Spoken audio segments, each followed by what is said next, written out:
আমরা যখন রমাদানের বিভিন্ন রহমত বরকতের বর্ণনাগুলো শুনি, আমরা প্রত্যেকে আশাবাদী হয়ে উঠি। এবং বিশ্বাসীদের একটা বৈশিষ্ট্য হচ্ছে সবসময় আশাবাদী হওয়া, হোপলেস না হওয়া। আল্লাহ তাআলা সূরা ইউসুফে বলছেন, লা তাইয়াসু মির রাহিল্লাহ ইন্নাহু লা ইয়াইয়াসু মির রাহিল্লাহি ইল্লাল কওমুল কাফিরুন। তোমরা আল্লাহর রহমত থেকে নিরাশ হয়ে যেও না, তোমরা হোপলেস হয়ে যাও না। আল্লাহর রহমত থেকে নিরাশ শুধু তারাই হয় যারা অবিশ্বাসী, যারা কাফির। সো বিশ্বাসীরা সবসময় আশাবাদী থাকে। তো এই রমাদানুল মুবারক এটা আমাদেরকে সবসময় আশাবাদী করে, আমাদেরকে স্বপ্ন দেখায়, আমাদের হৃদয়ে আশা জাগায়। আমরা যখন রমাদান কেন্দ্রিক কথাগুলো শুনি আমরা উচ্ছ্বসিত হয়ে উঠি।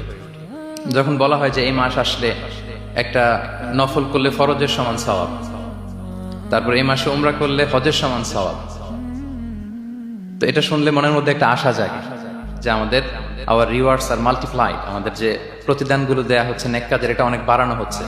তারপর যখন বলা হয় যে এই মাস আসলে জান্নাত খোলা হয়, জাহান্নাম বন্ধ করা হয়, শয়তানকে শেকলবন্দি করা হয়, মনের মধ্যে একটা আশা জাগে আমাদের যে না, বাঁচার একটা আশা ফিরে পেলাম, হয়তো এই দফায় আমি বেঁচে যাব, আমার মুক্তির একটা দিশা মিলবে, হয়তো আল্লাহ তাআলা আমাকে ক্ষমা করবেন এবং এই অপরচুনিটিসগুলো কাজে লাগিয়ে আমি মুক্তি পাবো ইনশাআল্লাহ, একটা আশা জাগে।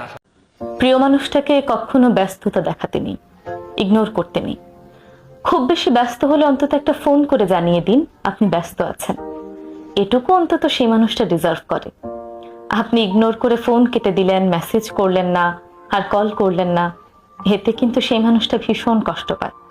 কারণ মানুষটা সারাদিন আপনার একটা ফোন কলের জন্য অপেক্ষা করে।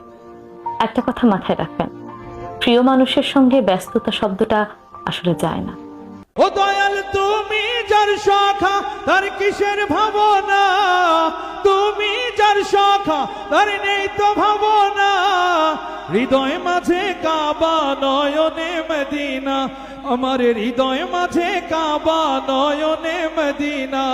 দেতে পাল তুলে দে, মাঝে হেলা করিস না, ছেড়ে দে নৌকায় আমি যাব মদিনা, ছেড়ে দে নৌকায় আমি যাব মদিনা, ছেড়ে দে নৌকায় আমরা